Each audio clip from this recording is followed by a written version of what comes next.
Bienvenidos a Negocios de Otro Planeta, el podcast de Miguel Ángel Ruiz. Aprende con el marciano emprendedor sobre negocios, marketing y ventas.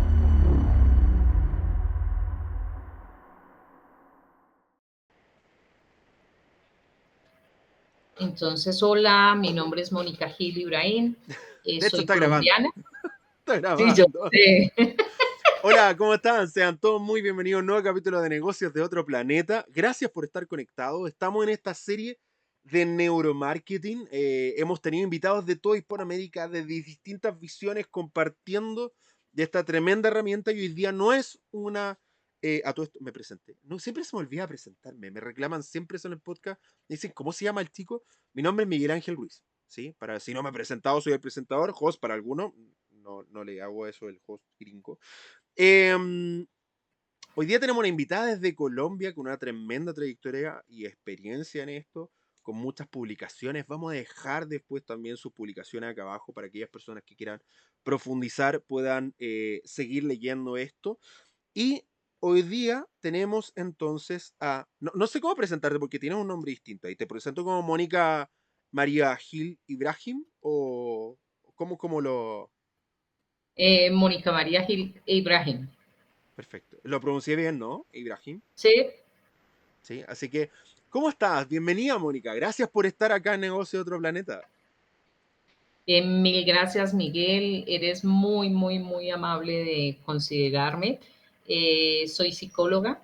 Desde mi pregrado empecé a hacer investigación en conductas de forrajeo en humanos, que básicamente son las conductas de consumo en contextos de búsqueda y procura de alimentos, pero un modelo migrado a humanos.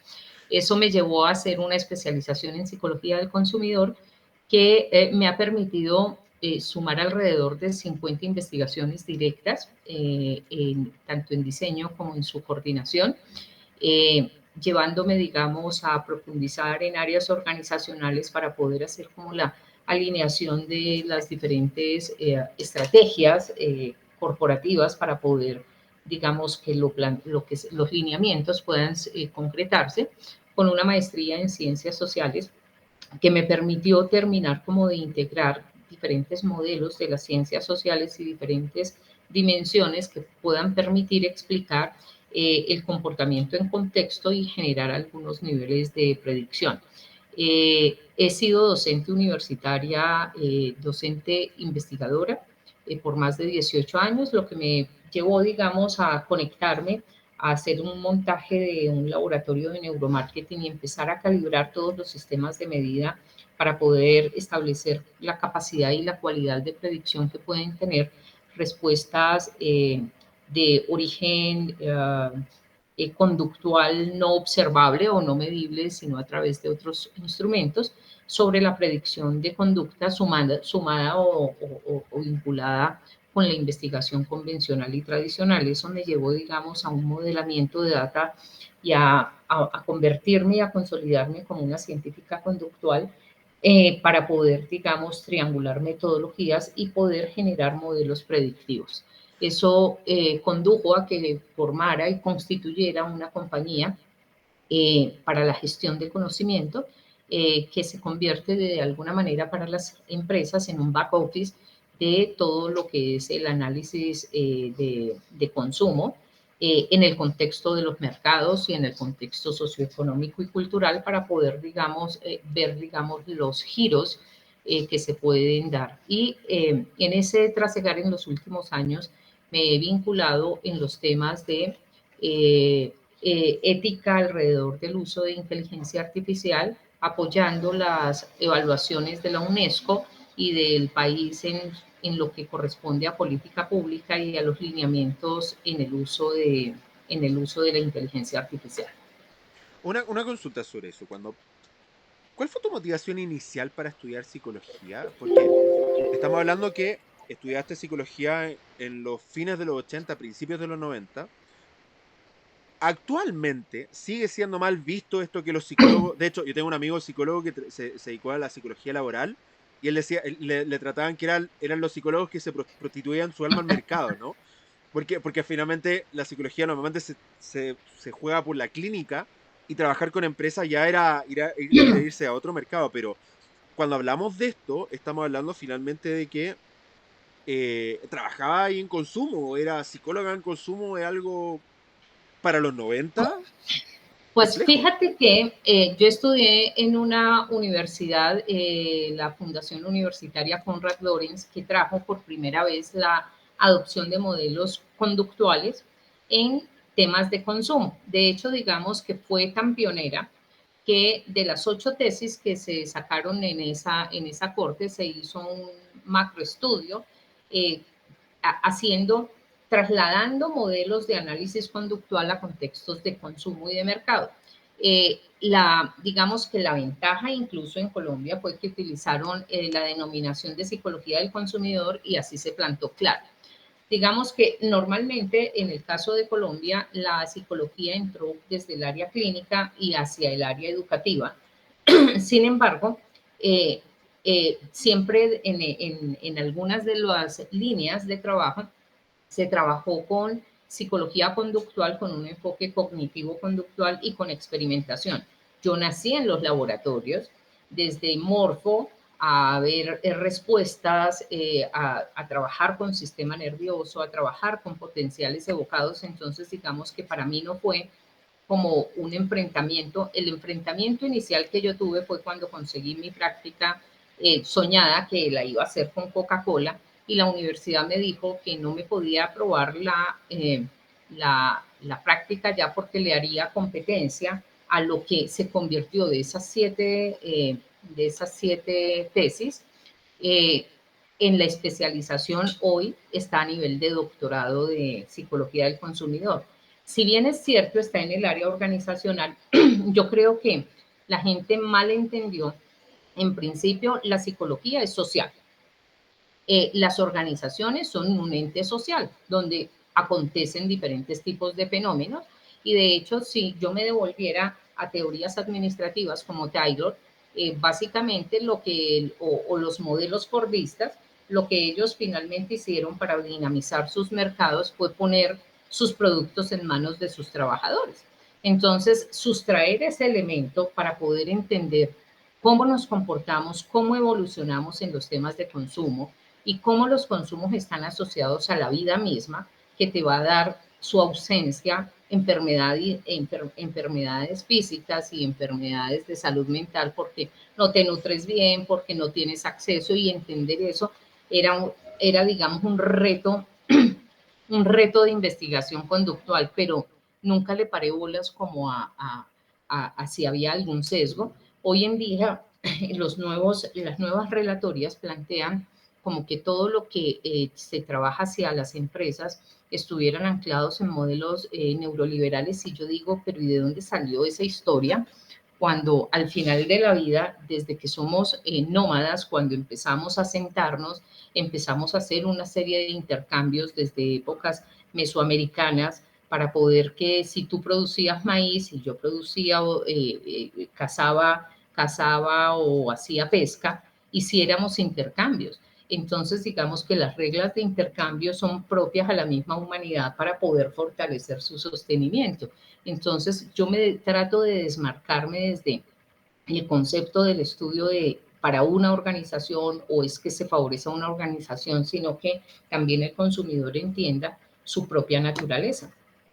Sí, me parece increíble, o sea, estoy de acuerdo con que el consumo es social y por lo tanto está abocado a la investigación. Y también tenemos que entender lo que las investigaciones de consumo también lo utilizan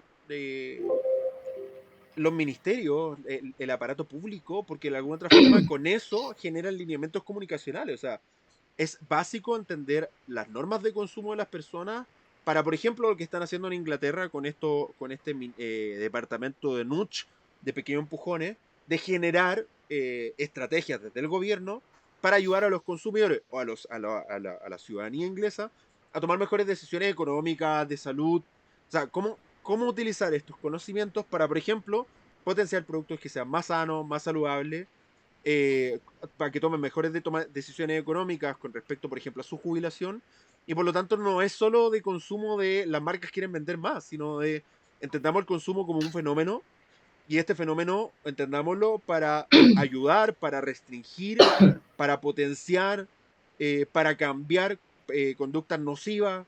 Y también, por ejemplo, se utilizó en toda la pandemia para ayudar comunicacionalmente a que las personas tomaran medidas contra el COVID, usaran los distanciamientos, el lavado de manos, mascarilla, etcétera. O sea, no solo tiene que ver con consumo, transacción, compra mercantilista, sino que también tiene que ver con un fenómeno social. Estoy totalmente de acuerdo. Es que ahí me hace recordar algo y es como el descubrimiento de la luz. La luz no es buena por sí misma, ni es mala por sí misma, sino dependiendo del uso que uno le dé. Y ahí vienen los criterios éticos. Si alguien termina usándola en una silla eléctrica, pues el descubrimiento de la luz es perverso. Lo mismo pasa en los estudios conductuales. Depende de para qué los utilice uno. Fíjate que el primer censo en el registro en la historia lo hizo Maquiavelo. Maquiavelo se le otorga una maldad perversa porque en su gratitud hacia el principado de poder decirle, mire, usted ha tenido unos favores conmigo, le voy a...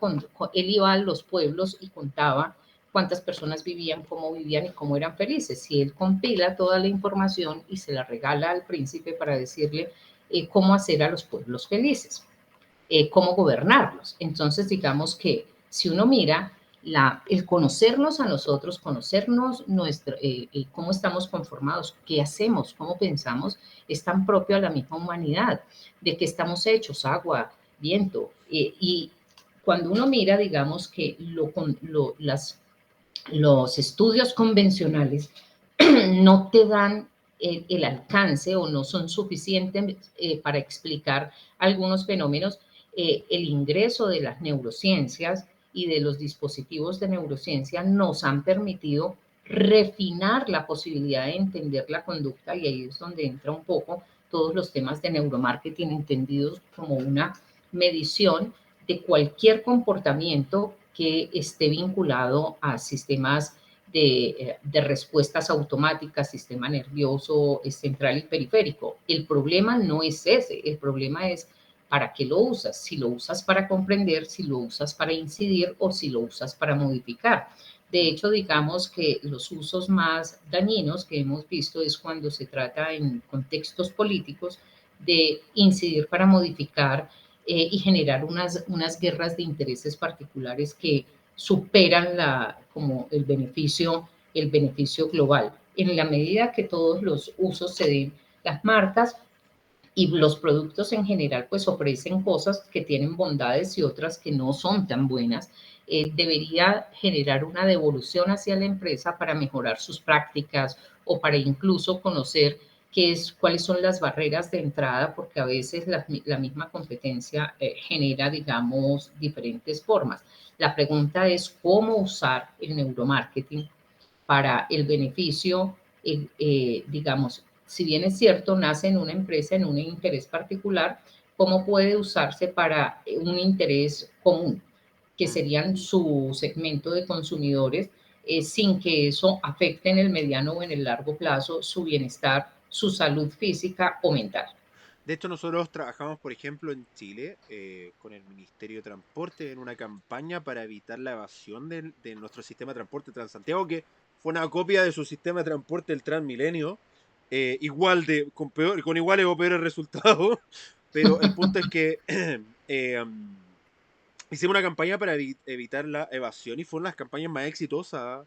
Generó un ruido horrible que terminó haciendo que se bajara la campaña, porque era una campaña que logró su objetivo, que era evitar la evasión, pero de que era muy directa porque trataba al evasor como un ladrón, que al fin y al cabo es lo que es, pero obviamente comunicacionalmente creo que el ministerio no lo supo manejar. Pero sirve para eso, para evitar, por ejemplo, la evasión, y la evasión se evitaba para no financiar el sistema, porque al fin y al cabo, cuando tú te subes a un transporte y no lo pagas, está ocupando un espacio que debería estar siendo pagado. O sea, hay toda una lógica detrás, ¿no? Que nosotros lo tengamos virtualmente sanado, eso de que la gente evada el transporte público, no significa que sea algo bueno o positivo, sobre todo para las arcas fiscales, que al fin y al cabo pagamos todo. Oye, pero hiciste un diplomado, esto es muy curioso porque me he dado cuenta con que uno lo he entrevistado, fuera de aquellos próceres pioneros en esto, que estamos más o menos en la misma época. Hiciste un diplomado en neuromarketing en la Universidad Nacional Colombiana 2014-15. Mismo año que yo hice el diplomado en neuromarketing en la USACH en Chile. Mira, mira tú. Tenemos vidas paralelas. Fíjate que el diplomado en neuromarketing era para, digamos, era para mí volver como a renovar, sobre todo desde la parte neuropsicológica, toda esa parte funcional y lo que podría ser medible y las limitaciones que pueden darse. Y además amo los anfiteatros en términos de estudio conductual, porque dice uno, conocemos más de la Luna y de Marte que del cerebro humano. Entonces, digamos que yo soy una feliz volviendo a las canchas, a esas canchas puras y duras de ciencia. Entonces, cuando arranco a hacer el diplomado de neuromarketing, ya tenía el proyecto del montaje del primer laboratorio de neuromarketing y de alguna manera, digamos, aunque tenía los conocimientos y las competencias, era darle un aval. Y me tocó algo bien particular, que fue interdisciplinario. Fue mi primer sorpresa de sentarme con gente que no era del área de la salud, que no tenía la formación, y entonces ahí empecé también a entender los grandes problemas de todos estos modelos, y es que si bien es cierto, el conocimiento cuando se va volviendo general nos permite avanzar, hibridar, pues también encontré que lo que muchas formaciones buscaban era como ir por la receta mágica. Dígame el neuromarketing, ¿cuál es el color para ponerle a mi aviso? Dígame el no sé qué y digamos que el neuromarketing es mucho más que eso. Entonces, digamos que uno tiene que generar como una separación de intrusismo en términos de hay profesiones o hay personas que se aproximan desde un concepto técnico y aplicado que no necesitan hacer este tipo de estudios para poder tener como, digamos, cuáles serían los elementos o los atributos en un modelo comunicacional o de publicidad que puedan aumentar o incrementar mi eficiencia. Porque parte del desprestigio que ha tenido el neuromarketing en que pueda ser usado como para poder mejorar el performance de las marcas es mucha gente hablando de cosas que ni siquiera sabe en su origen de dónde proviene. Entonces, por ejemplo, nosotros etológicamente en nuestro proceso de evolución, que es casi que parte del primer principio que tiene que tener uno cuando trabaja con neuromarketing, y es pensar en un ser humano evolucionado con unas condiciones y unas características biológicas y neurológicas limitadas, digamos, con potenciales, pero que es limitado, que no puedo ir más allá de, por ejemplo, tú mencionabas lo de tránsito. Yo puedo generar unas evaluaciones que se han hecho en diferentes países latinoamericanos con las gafas, tú manejando para poder ver con gafas de eye tracking qué miras, qué no miras, para poder generar política de mercadeo social. Eso es totalmente diferente al mercadeo tradicional. Y el problema es que algunos técnicos tratan de coger lineal y aplicar como las estrategias, y se pierde la eficacia porque se pierde la rigurosidad.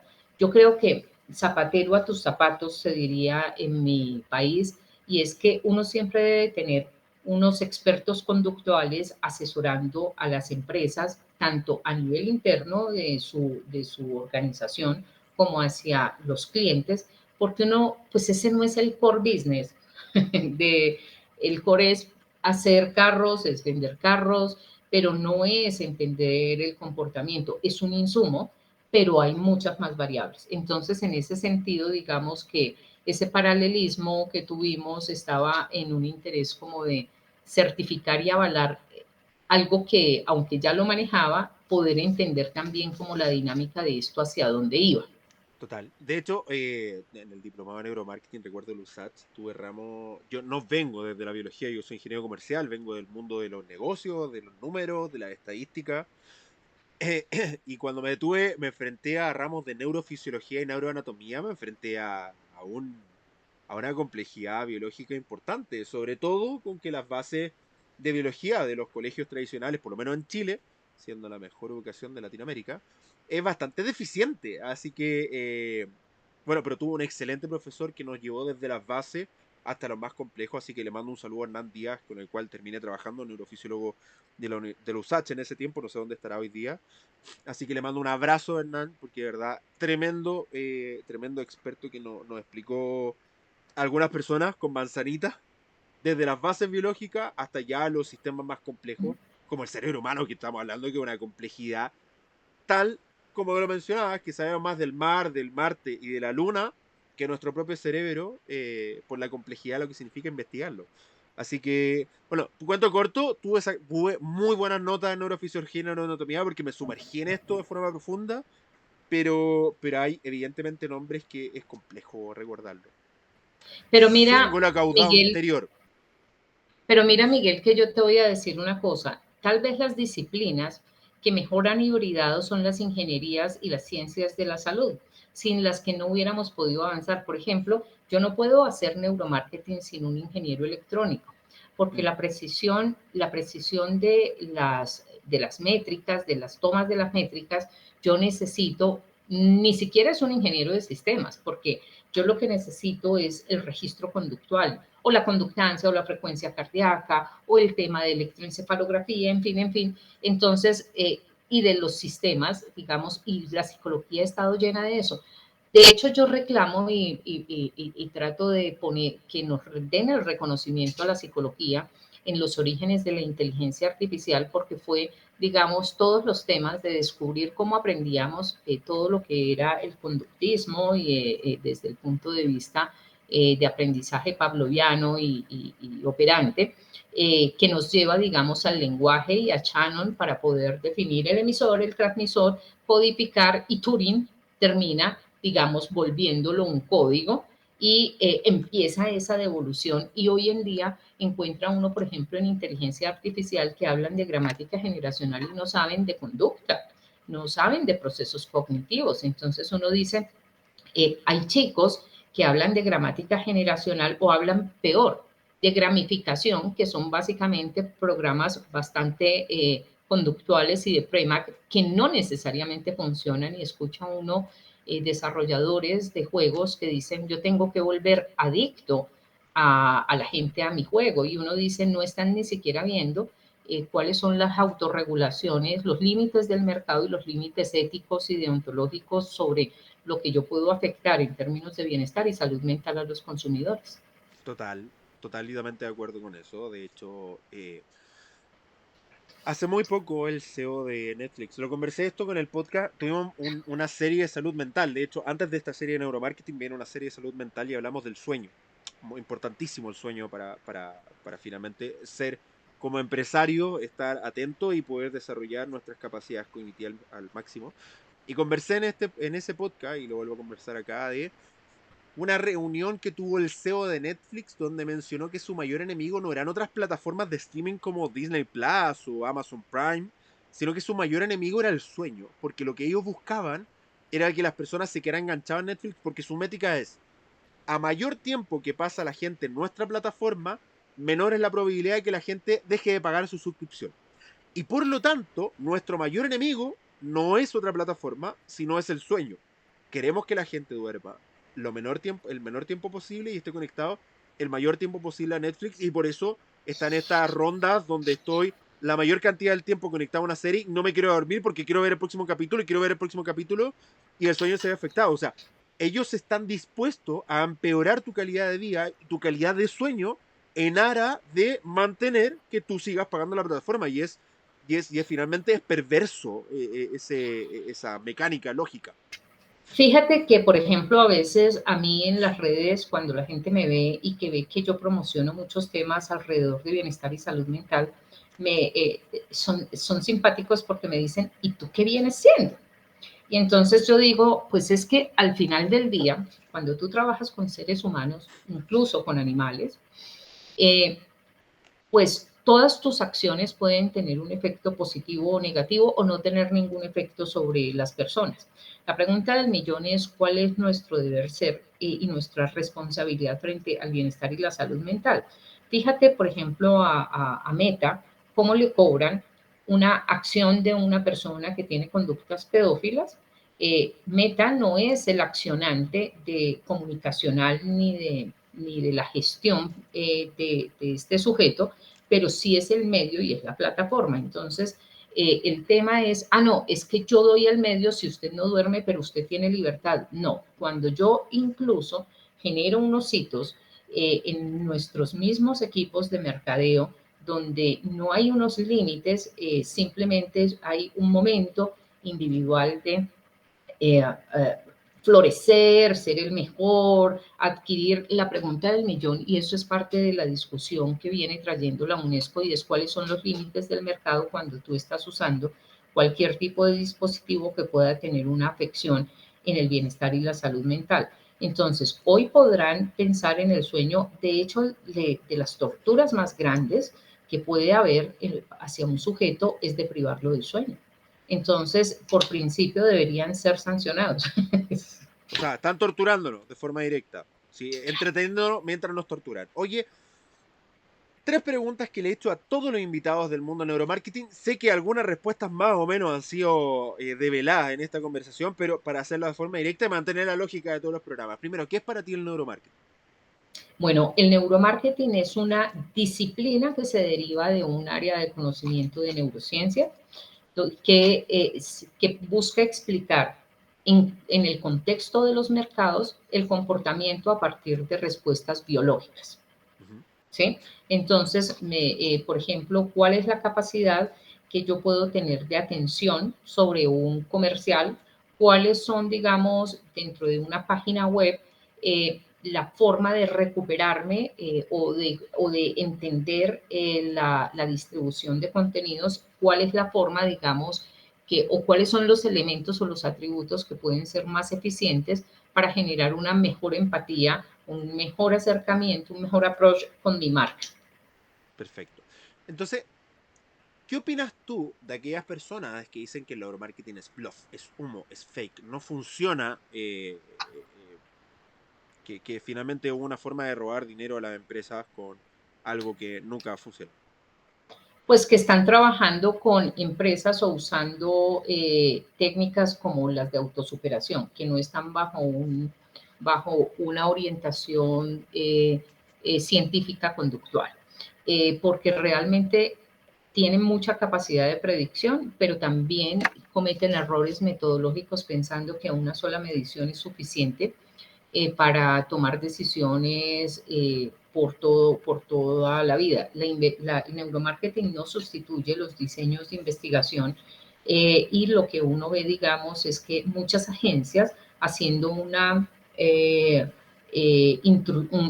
intrusismo hacia lo que es el estudio conductual y van y sacan, por decirte algo, unas mediciones y suponen que todos los seres humanos van a funcionar así y omiten cosas de contexto, omiten mediciones repetidas, porque como consideran que son estudios costosos, claro, son costosos temporalmente.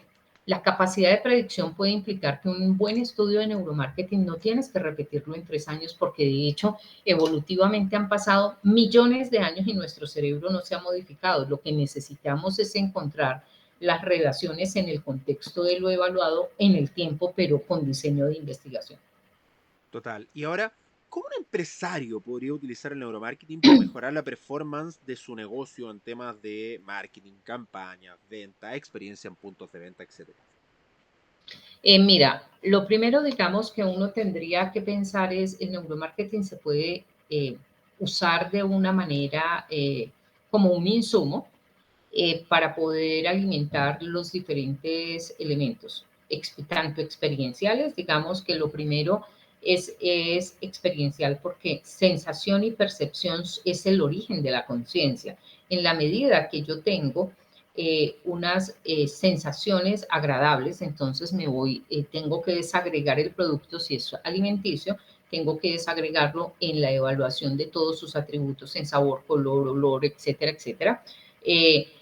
Para poder realmente encontrar cuáles son los drivers que pueden en un momento determinado ser los más importantes para conectarme y a partir de ahí descansar las campañas. El problema es que estamos, por ejemplo, como empresas trabajando lo organoléptico por allá y por acá la evaluación de neuromarketing solamente aplicada al tema de campañas. Lo otro es que las empresas entonces se han abocado a regresar a un modelo que genera muchos sesgos, que es la autoinvestigación.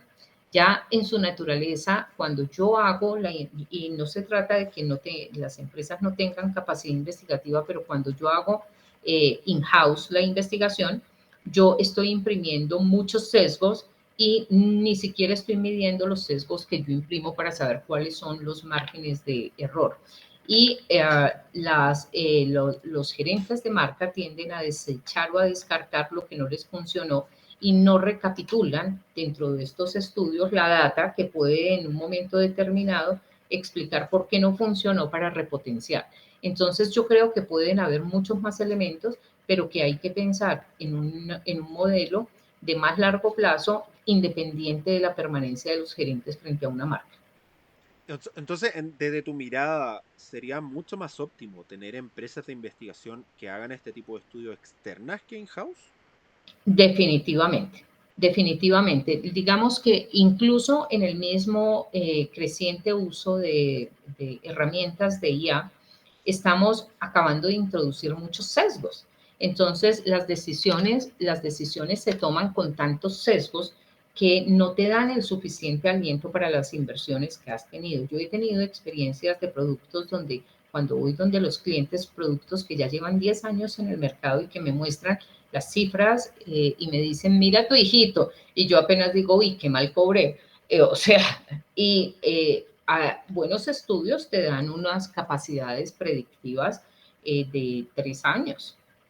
Sí, porque es curioso esto, porque muchos apuntan y buscan de que el neuromarketing se transforme en algo in-house y que se creen, bueno, de hecho muchos, por si no lo sabían, muchas multinacionales importantes del mundo, no voy a decir sus nombres porque no puedo, no puedo yo de forma directa, Hmm. tienen laboratorios propios de neuromarketing o de neurociencia aplicada o de psicología de la conducta del consumidor en sus propios equipos. O sea, tienen equipos de neuromarketing en sus propias empresas y se ven apoyados en cosas puntuales cuando la tecnología no está. Porque claro, comprar un electroencefalograma de $48.000, por mucho que tenga un departamento, no es algo rentable para la empresa porque no es de forma directa dentro de su operación. Entonces sí contratan estos servicios desde afuera.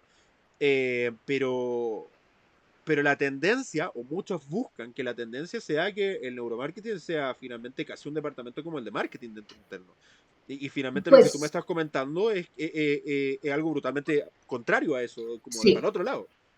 sí. De hecho, digamos que van a hacer unas inversiones que van a tener unos impactos negativos sobre las empresas. Primero, porque el core business no es exactamente, digamos, ese.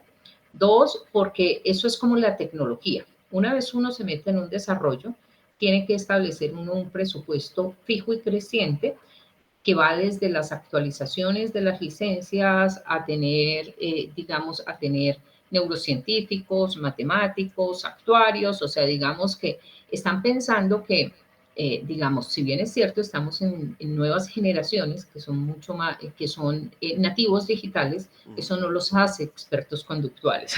Para nada. Entonces, están haciendo mucha inversión pensando en que esta información es mía, como muy top, muy secreto, y las inversiones son demasiado altas. Ahora con este tema de la incorporación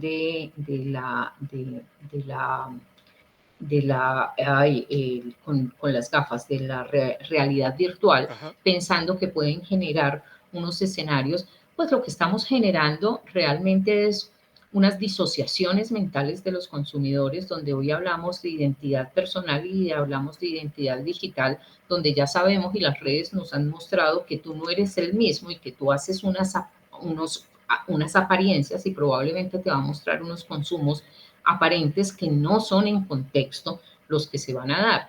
Y si estamos generando una disociación y un aislamiento en estos procesos de interacción. Y la pregunta del millón es, ¿cuáles son los límites del mercado? Mm. Oye, con respecto a eso, una de las investigaciones, de hecho, insisto, voy a hacer la salvedad, voy a poner acá los links para que ustedes puedan buscar el Google Scholar porque voy a hablar muchas cosas de las que ha publicado Mónica. Tú hablas de los factores Primark. Cuéntame de qué se trata esto. ¿Cómo Bueno, se explica? hay, digamos que en términos generales, en la modificación de comportamiento, hay unos modelos que buscan castigar unas conductas para eliminarlas, que sería, digamos, supongamos, la conducta infractora que tú haces en el planteamiento del uso de transporte público.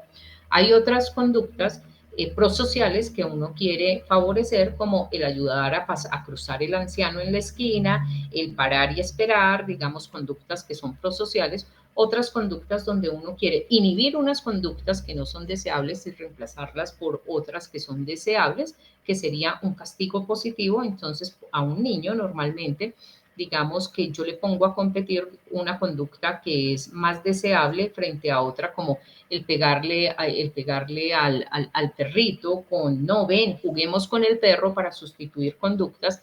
Y eso que implica, digamos, que se diseñan como una especie de programas que permitan organizar el alcance de esos objetivos.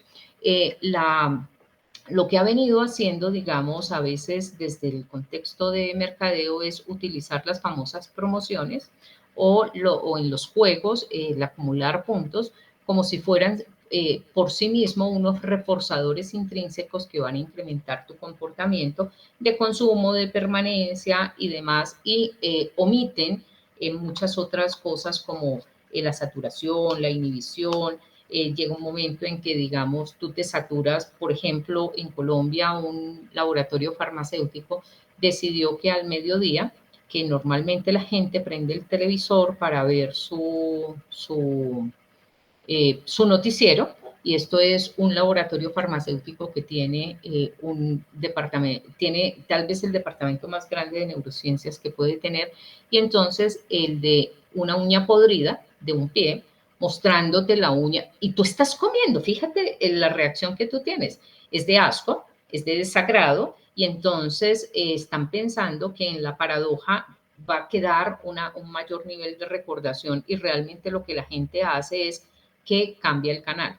Te pongo otro caso. O sea, En el tiene una caso recordación, pero una recordación con una asociación negativa, negativísima. Entonces, como, lo recuerdo, pero lo recuerdo para odiarte, no para comprarte. pero ese laboratorio ha sido, digamos, tratando, yo digo que en una versión muy latina y muy precaria, ha tratado de emular lo que Benetton hizo en su debido momento cuando trataba de implementar la aceptación de las diferentes razas, de la diversidad, que mostraba al negro, al indígena, al blanco, al pelirrojo, no sé qué, y podía sorprender. O incluso tal vez la última más controversial fue la del beso del Papa con Obama, y te deja recordación, pero no era tan grotesca, digamos, siendo que para algunos segmentos puede ser como así que pones a la religión y a esto, pues.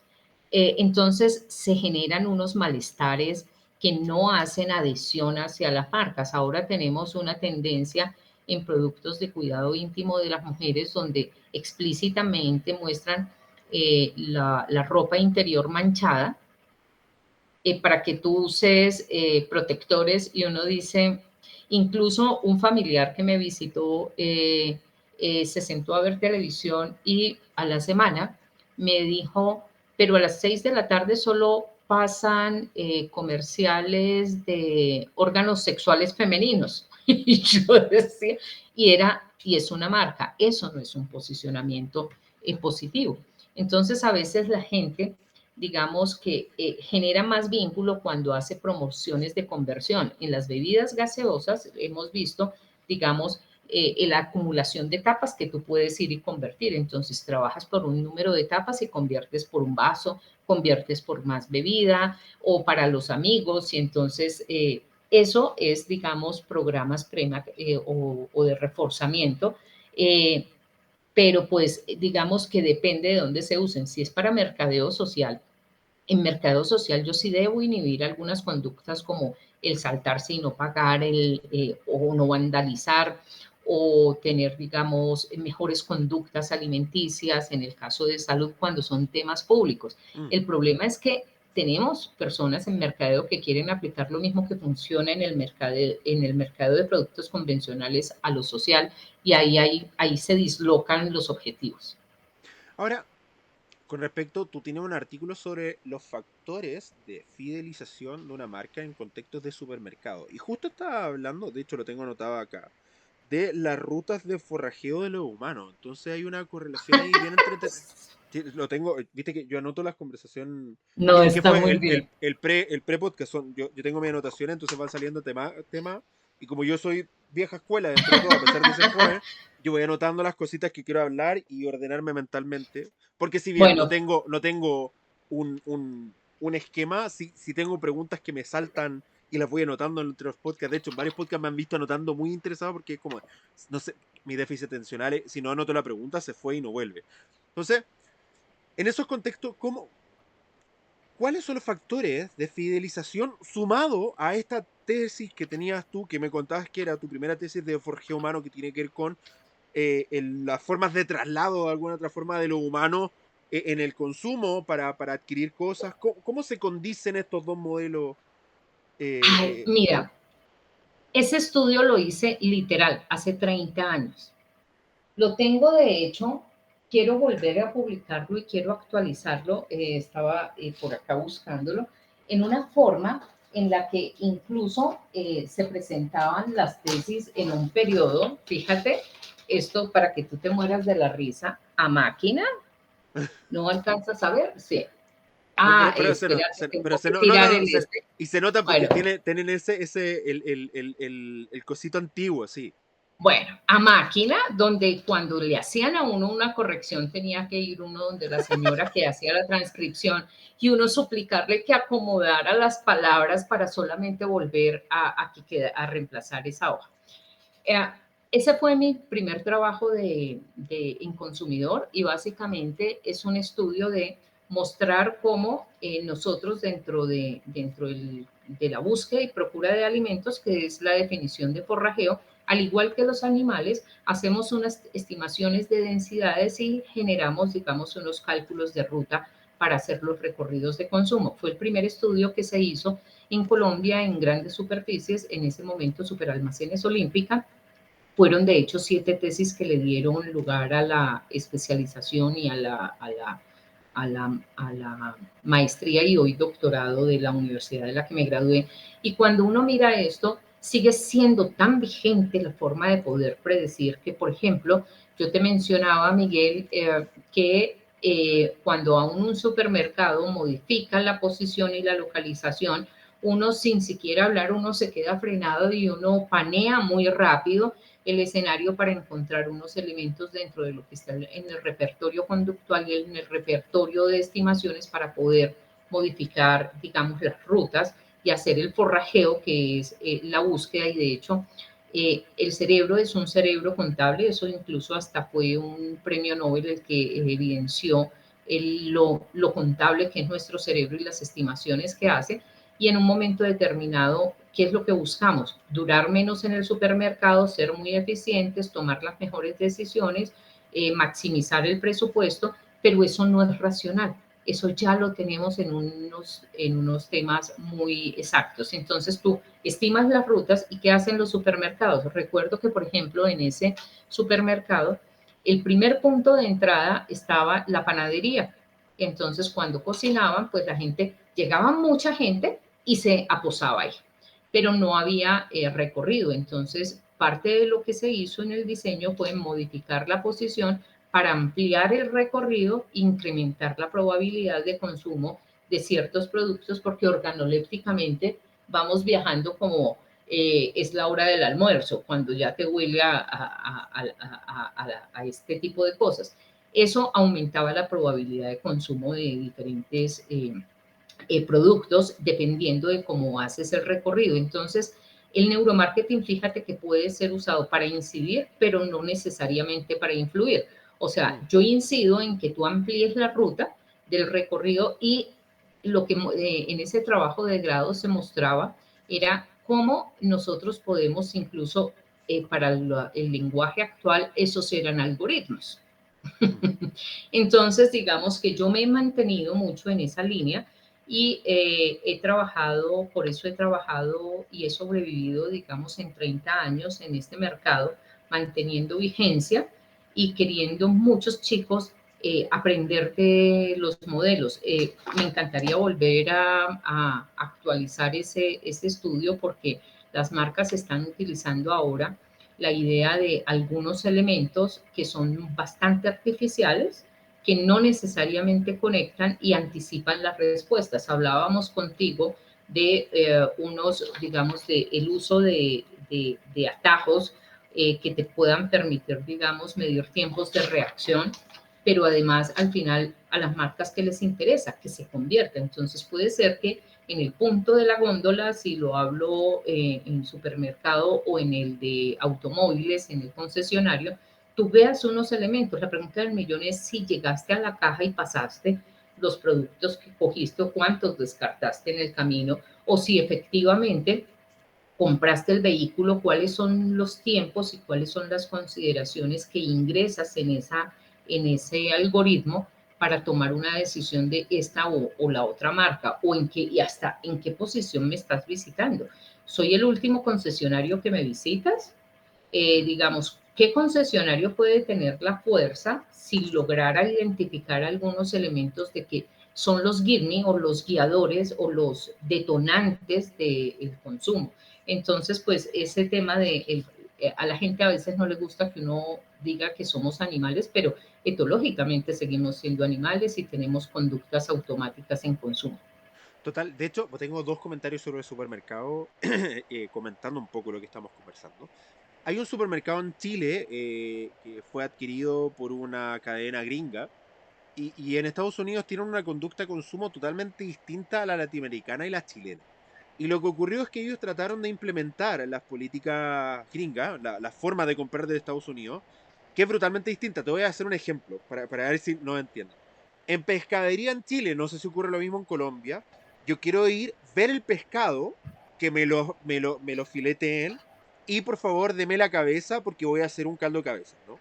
Entonces, finalmente yo me quedo con el filete, pero aparte me quedo con los accesorios y me los llevo. En cambio, este supermercado te lo ponía en una bandeja, ya fileteado, plástico ahí, pero no está esta experiencia de ir, pedir que te lo pelen. Y claro, el supermercado dice, ya no quiero tener pescadero, no quiero tener pescadería, quiero tener un espacio donde la gente agarre y se vaya, pero en Chile no compramos así. De hecho, Exacto. por mucho tiempo el supermercado ha tratado de destruir, no sé cómo lo hicieron ustedes en sus países, las ferias, nosotros le decimos ferias libres, que es estos espacios que ciertos días se colocan, venden fruta y verdura fresca, y nosotros tenemos la costumbre de ir a las ferias, y los supermercados han tratado de eliminar a la feria y que compren la fruta y verdura en el supermercado, y no ha logrado esto. Ya ha generado unos No, grandes espacios, pero nosotros compramos la fruta y verdura en la feria, no en el eh, supermercado. Por lo tanto, no ha logrado romper esa conducta. no, y de hecho, fíjate, yo llevo casi 4 años trabajando con comunidades pesqueras y una de las cosas es que hay productos, y especialmente como el pescado en todos nuestros territorios, que tienen unos elementos organolépticos y visuales totalmente diferentes, porque además va a depender, digamos, del estado post-mortem de la carne para poder evaluar la calidad, y eso no se puede hacer a través del plástico, entre hitos, mitos y ritos también que pueden haber, que el ojo brille, cuando además uno ve unas prácticas industriales donde inducen el brillo del ojo del pescado, pero de todas maneras, digamos que evolutivamente nosotros estamos diseñados para detectar cosas que nos puedan hacer daño, que nos puedan intoxicar, y parte de eso está en la experiencia organoléptica, en el oler si un producto está, por ejemplo, como el Sí. pescado está empacado, tú no tienes la claridad intuitiva, entre comillas, evolutiva, para poder saber si está dañado, si no está dañado, y poder evaluar cosas. Y en el caso, digamos, de lo que son las frutas y las verduras, históricamente nosotros evaluamos atributos. Por ejemplo, voy a hablar de las manzanas chilenas, que en Colombia recibe gran parte de los productos de Chile y de Perú. Eh, Uno lo primero que hace es coger la manzana y tocarla y hundirle un poquito el dedo. Cuando el dedo se hunde, como a manera de y queda la marca de celulitis, uno ya sabe que es una manzana congelada de 6 meses que viene de Chile. Entonces, esa manzana ya, eso te informa sobre porosidad, sobre sequedad del producto y probablemente la descartas. Si tú me eliminas la posibilidad del tacto, del olor, voy a perder eso y voy a tener desconfianza en términos de compré para 8 días, compré para cuántos días, entonces me puede salir más caro comprar eso para descartar, para botar. Y hoy después del COVID, digamos que el valor del desperdicio adquirió mucho valor. Entonces buscamos mitigar la pérdida de recursos como consumidores. Entonces, si tú me ingresas una variable que me va a generar incertidumbre, te descarto. Total, de hecho, eso me recuerda, por ejemplo, hay ciertos lugares donde venden la palta. En Colombia también le dicen palta, ¿cierto? Sí. Como los humanos normales, ¿viste? Palta. Eh, tenemos discusiones con nuestros amigos mexicanos.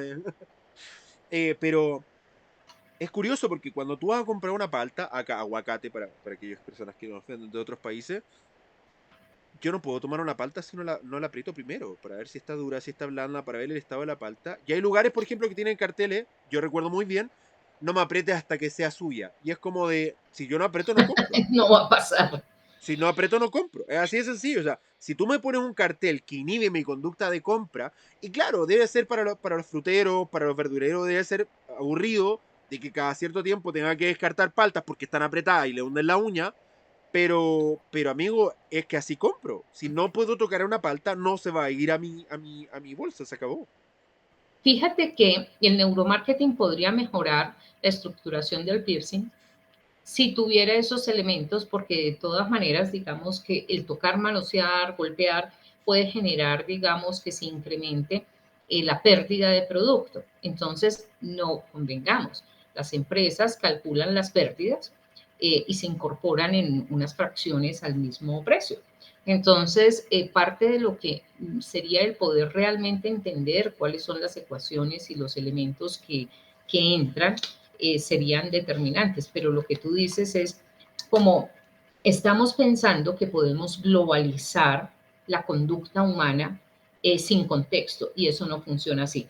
Fíjate que algunos productores del aguacate hash, que es la palta pequeña negrita que se ve en el sur, o el aguacate grande que va de México hasta tal vez Ecuador, algo de Perú, una de las cosas que han empezado a enseñar es cómo quitarle el ombligo y ver a través del ombligo sin tocarla. La pregunta del millón es, simplemente queremos ir y poner y tirar el producto en el verdulero, pero no le estamos enseñando al verdulero, el verdulero no le está enseñando al consumidor. Entonces, pues al final del día se convierte en cuánto producto pongo en un canal de distribución y no hay esa secuencia de responsabilidad. Entonces, se fractura la posibilidad de crear una lealtad a la marca.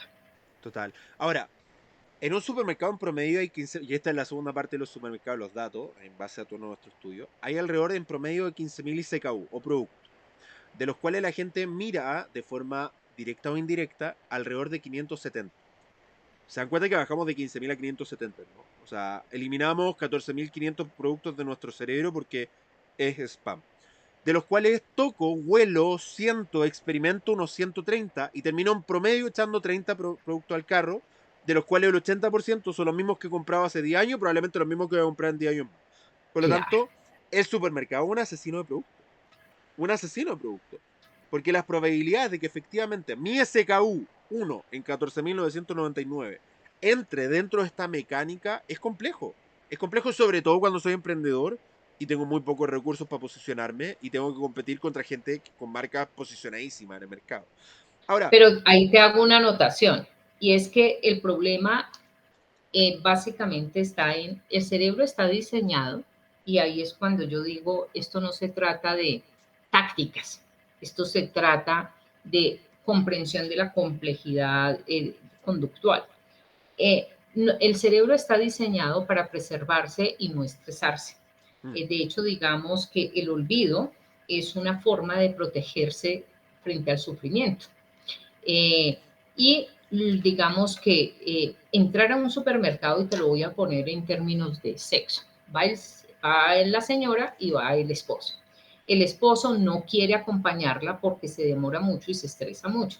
Por supuesto, la pregunta del millón es, ¿cuántas decisiones tienes que tomar tú cuando vas a hacer un mercado pleno? Si hoy puedes hacer un mercado en un solo momento. Entonces tú tienes que, vas por las afeitadoras, entonces tienes que pensar el de la barba del hijo, el de la barba del esposo y el de la hija, más el tuyo, porque todos usan y buscan unas características diferentes que les ofrezca la esta. Son 4 decisiones. Y estamos Fuera hablando de de una categoría. ni 4 siquiera, decisiones para una ni categoría. siquiera te hablé de eléctrica ni de nada, sino, digamos, como una afeitadora convencional. Y así seguimos, digamos, con las salsas, la que le gusta al papá, la que le gusta el no sé qué, el ají para el no sé qué. Y son tantas las decisiones que de las actividades más agotantes y estresantes es ir a proveerse de alimentos. Entonces, ¿qué haces? Hay unos heurísticos que funcionan en nuestra forma de procesar y tomar decisiones, que es mejor diablo conocido que diablo por conocer. Ay, cero estrés, esto no me genera crisis doméstica. Pongo la salsa de tomate que sé que no me va a generar crisis. Tan, y soy muy automática. Entonces, aquellas marcas que no lograron entrar en el pool de la configuración de hábitos les cuesta mucho más trabajo. Y me pongo en el caso de productos para el lavado de cabello. Entonces tú te paras y son de las góndolas más grandes y te acercas y te separas y miras y son tantos los estímulos visuales, colores, con acondicionador, sin acondicionador, revitalizante para que el pelo no se caiga, para que que tú entras en shock sin racionalizarlo y te vas y haces y te llevas la misma de siempre, o sea, cancela. Entonces, De hecho, a veces, paréntesis, estando tanto así, exceso sí, estando genera que así, la gente se enfoque en lo conocido. sí, es tanto así que yo no sé qué champú comprar. Yo le digo a mi esposa, le digo, mándame foto del producto y esperando y rogando a Dios que no hayan cambiado el empaque, porque cambian el empaque o cambian el nombre y ya mi cerebro explota. Yo, ¿cuál Mira, compramos? Y llevo, yo no sé por qué compramos lo que compramos, porque lo mismo, voy para allá, que si tiene sodio, que si no tiene sodio, que si tiene esto, que no tiene esto otro, yo me voy a guiar finalmente por el que huela mejor y listo, se no, acabó. se vuelve muy estresante. Fíjate que en Sí. economía conductual, que es parte de en lo que baso, digamos, los estudios, hay algo que se llama el bliss point y es el punto de equilibrio. O sea, puede ser que yo no gane más, que la marca no me agregue valor, pero no pierdo. Mm. Entonces, digamos que en el horizonte yo categorizo las marcas, categorizo los productos en función también de los riesgos que puedo percibir. Entonces, ahí viene, digamos que hay unos riesgos que pueden ser para salud. Entonces, el pescado tapado no me lo llevo porque puede generar o pueden haber riesgos económicos que en ese caso sería también botar un producto de alto valor comercial porque el pescado no es económico en nuestros países, así los produzcamos, o social. Entonces, por ejemplo, en el caso de lo social, el famoso tema de las marcas luxury, entonces, aunque las compren en mercados baratos, deben parecer, aunque no sean. Entonces vienen las imitaciones, por ejemplo, en Latinoamérica y en general el mundo, el tema de las fragancias y de las lociones. O sea, hoy en día el mercado de las lociones, que era tan luxury, se ha vuelto un mercado muy manoseado donde además la gente a partir de los splash, independiente de que la industria considere que los splash son pues la peor versión de fragancia, estamos hablando que pueden ser productos de $19 y no de 100 ni de 200, ni de 300. Entonces, antes el consumidor compraba una unidad y, mejor dicho, a goticas para que le durara todo el año. El splash te lo echas así y además, como sabes que es de corta duración, te lo llevas al bolso, incluidos los hombres, y si no pensemos en Axe, los famosos comerciales de Axe, y te los llevas y te reaplicas y te reaplicas y te reaplicas a unos costos de $20. Entonces, lo que nos vendieron como luxury, que nos daban un posicionamiento social, se desdibujó. Incluso hay personas que se acercan a la fragancia y te dicen que te estás aplicando. Un caso maravilloso que ha logrado por fragancia ser un éxito ha sido Natura. Natura desde cremas genera unas fragancias de olor que la gente casi que en algunos casos reemplaza la loción por la fragancia de la crema. Mm. Entonces, ¿quién era el luxury? Entonces, y si tú me dices, ay, hueles a Chanel, claro, sí, sí, sí, reputación, aceptación social, y no estás usando eso. Total, de hecho, ese es el mercado de lo. Es que, amigo, viendo nuestra sociedad y en lo caro que está la vida, gastar $80 en un solo perfume, eh, y tengo lo Golpea, mismo, y lo mismo por $10, pero me compro tres y me duran lo mismo, estoy 30 versus 80, o sea, es considerable, es considerable. claro, Y y te obviamente la gente que, permite, sí, fíjate que tú tratas de hacer como la vida misma en la evolución. Tú tratas de conservar tus condiciones que te generen protección, comodidad, confort, y no importa el costo. Entonces, las marcas se han dislocado después del COVID porque entendieron que perdieron el valor de marca. ahora, como último tema, para ir cerrando el podcast por el tiempo y no seguirte quitando más tiempo, que hemos conversado harto tiempo nosotros, ¿ah? ¿Cómo tú explicas la actividad simbólica humana? Que esto me parece un tema muy, muy interesante. Mira, en este momento digamos que las nuevas relatorias están creando nuevos mundos. Ujú. Entonces, por ejemplo, TikTok ha generado verdades de cosas no sustentadas, simplemente por la fuerza que la radio nos daba antes en música y era la frecuencia y la repetición. Entonces, por fuerza de tú escucharlo, es verdad, ¿sí? Eh, Ahora, con todo lo de realidad virtual aumentada, la IA, digamos que la afirmación más fuerte que escuché la semana pasada con los lanzamientos que ha hecho las empresas de Elon Musk es la realidad ya no va a existir. Entonces, digamos que hoy por hoy, digamos que los medios de comunicación van a construir unos nuevos relatos que pueden tener unas incidencias negativas en varios niveles. En primer nivel, eh, vamos sistemáticamente perdiendo las capacidades cognitivas e intelectuales en la medida que no estamos usando ni siquiera. Antes ya habíamos olvidado los teléfonos y todo era a punta del celular. Nuestra memoria temporal y nuestra memoria operativa cada vez va siendo menor, cada vez los aplicativos van disminuyendo, pero eso es una involución al desarrollo intelectual y a la inteligencia. Ujú. Cada vez tenemos menos lenguaje. Y ahora con los relatos que hemos visto, digamos, todos los comerciales y todos los podcasts que pasan de historias hechas por IA y cómo se hacen las reproducciones de voces y demás, dice uno, vamos a necesitar sujetos más inteligentes para que discriminen entre lo que es real y lo que no es real, porque si no vamos a terminar con una sociedad enferma, Mm. Total y completamente de acuerdo. De hecho, disociada. pensando en eso, estaba pensando en TikTok me ha aparecido tanto sobre Tartaria, no googleen sobre Tartaria, es una estupidez, que afirma de que antiguamente había una sociedad tremendamente evolucionada y que las políticas actuales y los gobiernos tratan de ocultarlo. Pero hay señales en todo el mundo de Tartaria y uno mira y dice, no tiene ninguna lógica. Porque dicen, por ejemplo, estoy en Santiago, vi en TikTok, estoy en Santiago de Chile y me di cuenta que acá en Santiago de Chile hay edificios de Tartaria que datan de hace 10.000 años y es como, amigo, hace 1000 años Santiago era un valle. O sea, hace 1000 años es imposible que haya un edificio acá porque había mapuche. Había mapuche, esto era un valle y si algo lo creaban, los mapuches lo quemaban.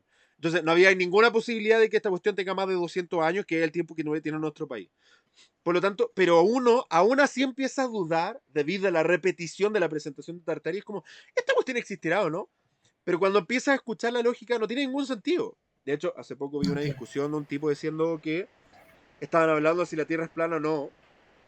Y el tipo dijo en una discusión con un científico y un catedrático, le decía, una forma que nosotros sabemos de que la Tierra es curva es gracias a las estrellas. Y el tipo, frente a un catedrático, dijo, las estrellas no existen, eso es ficción. Y es como de, Mira, ¿sabes qué? Tu argumento anterior me podían hacer dudar, pero la afirmación que acabas de hacer acaba de destruir cualquier punto de credibilidad que tiene tu discurso. Pero aún así, en 2024, con toda la tecnología y conocimiento que tenemos, hay gente que cree que la Tierra es plana. Y es como, amigo, desde Cristóbal Colón, ¿sí? Me cae horrible el tipo, no, no es un descubridor, es un conquistador que nos robó, da lo mismo. Pero desde ese tiempo sabemos que la Tierra es circular. ¿Qué tú crees? ¿Que de verdad la Tierra es plana, está encima de tortuga y que al final hay una cascada y abajo hay dragones que comen a los barcos? Amigos, ¿de verdad? Como estamos en 2024 y hay gente que cree que la Pero Tierra es plana. fíjate, por ejemplo, que el tema de los cambios de relatos y de representaciones ha sido tan histórico y tan político, digamos, en el dominio de los pueblos, que si nosotros pensamos, por ejemplo, en Argentina, cuando empezaron a cambiar la historia de Argentina dependiendo de qué gobiernos o qué tendencias iban dándose, o sea, es lo más perverso porque entonces yo mando a nivel de adoctrinamiento, llamémoslo así, unas historias modificadas. Hoy, digamos que estamos también en el mundo en general tratando de generar unas relatorias y unas reconfiguraciones de los discursos que nos pueden llevar a lugares muy fantasiosos. De hecho, la industria, en la parte de mercadeo hay algo que a mí me parece muy delicado y es la excesiva inversión en metaverso que están haciendo las marcas, creyendo que a través del metaverso las nuevas generaciones se van a conectar a partir de los juegos y que se van a volver los más. Y de hecho varias empresas internacionales y multinacionales y transnacionales están metiendo muchos recursos en metaverso. Y yo te digo, yo no les va a dar, no les va a dar, porque nosotros al final, el día que el adolescente sale de adolescente y se convierte en padre, sus reglas de valoración de consumo pasan a ser las de padre, no las del metaverso. Y esto es curioso, pero y con esto vamos terminando el podcast por el tiempo, pero entre más la pandemia nos enseñó algo y las marcas creo que no todas la aprendieron. Que entre más digital es el mundo, más análogo queremos ser. Porque cuando teníamos todo 100% digital, compras, reuniones, lo único que querían los seres humanos era ir a comprar a un mall. Esa conducta decía, los malls van a cerrar y ya van a dejar de existir. ¿Sabes lo que querían hacer las Por la personas? escasez, ¿Sabes lo que querían hacer las personas cuando levantaron la barrera? Ir a un mall. contacto físico. Ir a un mall. Ir al mall, ir a la tienda, ir a comprar a la tienda física. La gente que dice que las tiendas físicas van a desaparecer y van a ser reemplazadas por lo digital, No, no tienen la menor idea de cómo funciona el ser humano. Entre más digital sea la vida, más análogo vamos a querer ser. De hecho, hoy día el estatus social se marca por no estar en digital. Oye, ¿y tú tienes redes sociales? No. ¿Y por qué no tienes redes sociales? no existes. Porque no la necesito. Y el Pero tipo eso era marca. también los directorios de direcciones y de teléfonos. En Colombia había algo que decía que el que no publica no existe. Eh, y eso fue como un ícono, pero al final del día las empresas son sordas y yo entiendo que lo digital puede nominalmente ser más económico que otro tipo de actividades, pero ¿qué les tocó pasar a hacer? Convirtieron todos los presupuestos en digitales, su conversión fue muy baja y ahora lo que han tenido que volver a pagar en pautas, en streaming, en no sé qué, es grandísimo y no estaban preparados para eso cuando ya hubo contracción presupuestal. Entonces dice uno, el problema es que tú no puedes volver a una especie digital cuando la especie evolutivamente no es digital. No. No somos digitales, no vamos a ser 100% digitales. ¿Vamos a tener acciones digitales? Sí, Es una herramienta, un recurso. sí, pero el futuro es digital, pero lo presencial jamás, jamás, jamás va a reemplazar la Nunca. experiencia. De O sea, hecho, una de las contradicciones, los libros físicos no van a desaparecer nunca. Se van a imprimir menos, sí, pero jamás van a dejar de desaparecer. Los diarios no van a desaparecer. Ya no vamos a tener 35, vamos a tener 7, pero no van a dejar de desaparecer. no, no, El periódico, el es que físico, no va a te la desaparecer. pongo de una manera sencilla. En el desarrollo humano, las relaciones y los vínculos sociales son los que nos hacen primero humanos, los que hacen que tengamos empatía, pero que desarrollemos lenguaje. el 80% de nuestro comportamiento es aprendido por imitación, por relacionamiento, por contacto.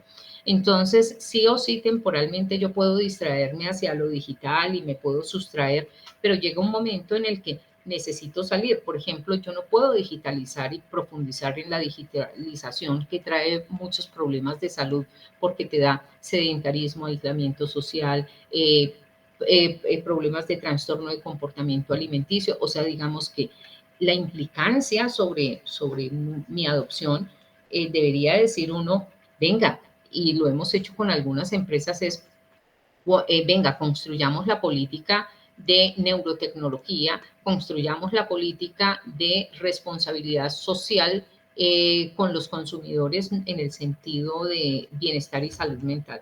Pero esto está por escribirse, tenemos unos personajes que llegan con muchos documentos de titulaciones, con muchos fórmulas mágicas, pero no están profundizando y están haciendo que muchas empresas tomen decisiones equivocadas. Estamos jugando con la economía de nuestros países. Total y completamente. Si alguien quiere ponerse en contacto contigo, ¿dónde puede encontrarte? Mira, me pueden encontrar en la página web www.ibrahim.com.co o en WhatsApp más 57, que es Colombia, 311-806-8972. Y bueno, pues digamos que todo lo que sea para generar conocimiento, no solamente hacia la industria, sino hacia los consumidores, para promover una producción responsable, una distribución responsable, un consumo responsable y una recuperación responsable frente a los temas de impacto, pues ahí estoy yo. Para aquellos que nos están escuchando, Ibrahim con H. Ibra, como Ibrahimovic, I, V larga, R, A, H, I, M. Para aquellos que están escuchando el podcast y dice, ¿cómo escribo Ibrahim?